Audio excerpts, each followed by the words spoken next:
என் பேர் விஜயராகவன். நான் ஒரு வாட்டர் வாஷில் வேலை செஞ்சிட்ருக்கிறேன். தனியார் கம்பெனியில் ஒரு வாட்டர் வாஷாக இருக்கிறேன்.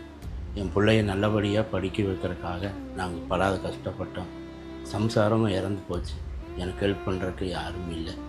அதனால் இந்த அச்சயா காலேஜ் எனக்கு ஒரு வரப்பிரசாதமாக எனக்கு கிடச்சிது. அவங்க மேம் சொன்ன வரவு தான் எனக்கு இங்கே ஒரு முகாம் இருக்குன்னு எங்களுக்கு தெரிஞ்சுது. போய் நாங்கள் பார்த்து அவங்ககிட்ட கேட்டு இது எப்படி எங்களுக்கு பண்ணி கொடுங்கன்னு சொல்லி கேட்டு இது நல்லபடியாக அவள் படித்து ஒரு டிகிரி வாங்கிறது தான் எங்கள் கனவு ஆசையாக இருந்தது. எங்கள் குடும்பத்தில் யாருமே படிக்கலை. எங்கள் குடும்பத்தில் படிக்கிற ஒரே பொண்ணு இவ ஒருத்தி தான். நல்லா படிப்பா, நல்லா ஒரு டேலண்டான பிள்ளை தான். இந்த பிள்ளைக்கு எப்படியோ ஒரு வாய்ப்பு கொடுத்து படிக்க வச்சு அவளுக்கு ஒரு கனவை நிறைவேற்றுங்க.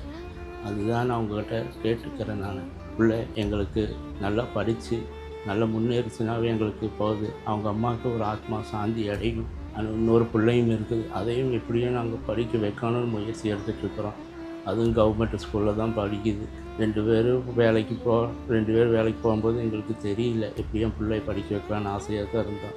துரதிர்ஷ்டமாக எங்கள் சம்சாரம் இறந்து போச்சு. எங்களுக்கு உதவி செஞ்ச எங்களுக்கு அந்த நிர்வாகம் எங்களுக்கு உதவி செஞ்சு எங்களுக்கு வழிகாட்டுவியாக இருந்து எங்களுக்கு துணையாக இருந்து என் பிள்ளைகளுக்கு எதிர்காலத்தில் ஒரு நல்ல ஒரு எதிர்காலத்தை அமைச்சு கொடுக்கும் கேட்டுக்கொள்கிறேன். என்னோட நேம் வந்து பிரீத்தி. நான் வந்து Akshaya college of engineering technology வந்து செகண்ட் இயர் சிஎஸ்சி படிக்கிறேன். 2025 டிப்ளமோ கிராஜுவேட் ஆகி 83.3% டிகிரி வாங்கி நான் வெளியே வந்தேன். 2024 வந்துட்டு கார்டியாக் அட்டாக்னால வந்து அம்மா இறந்துட்டாங்க. அம்மாவோட ஆசை வந்து எப்படியாவது டிகிரி படிக்கணும். ஏன்னா எங்கள் ஃபேமிலியில் வந்து யாருமே டிகிரி வந்து இது வரைக்கும் வாங்கினதில்லை. அம்மாவும் 6th தான் படிச்சிருக்காங்க, அப்பாவும் 6th தான் படிச்சிருக்காங்க. ஸோ என்ன படிக்க வைக்கணுன்றது அம்மாவோட ஆசை.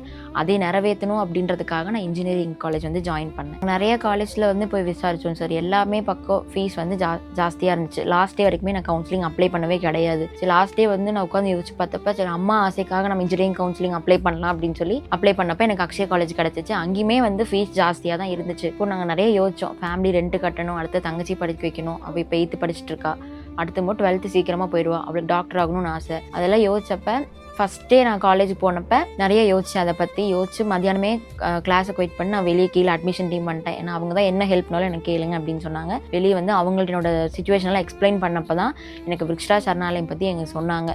சொன்னால் அடுத்த நாளே நாங்கள் போய் அங்கே கான்டாக்ட் பண்ணி மேம்கிட்ட இந்த மாதிரி எங்களோட ஃபினான்ஷியல் சுச்சுவேஷன் எப்படி இருக்குது, அப்பா ஒருத்தர் தான் சம்பாதிக்கிறாரு, சிங்கிள் பேரண்ட் இன்கம் வச்சு தான் எங்கள் ஃபேமிலி ரெண்ட் பே பண்ணுறோம், அதெல்லாம் யோசிச்சப்போ நான் வந்து காலேஜ் வேண்டாம், காலேஜ் வந்து ஸ்டாப் பண்ணிடுறேன் அப்படின்னு சொல்லி சொன்னப்போ தான் எனக்கு விக்ஷரா சரணாலயம் பற்றி எனக்கு சொன்னாங்க சார். விக்ஷரா சரணாலயம் போனப்போ டாக்குமெண்ட்ஸ் எல்லாம் சப்மிட் பண்ணிட்டு எங்கள் சுச்சுவேஷன்ஸ் எல்லாம் ஏன் இப்படிலாம் மாறிச்சு அப்படின்னு கேட்டாங்க.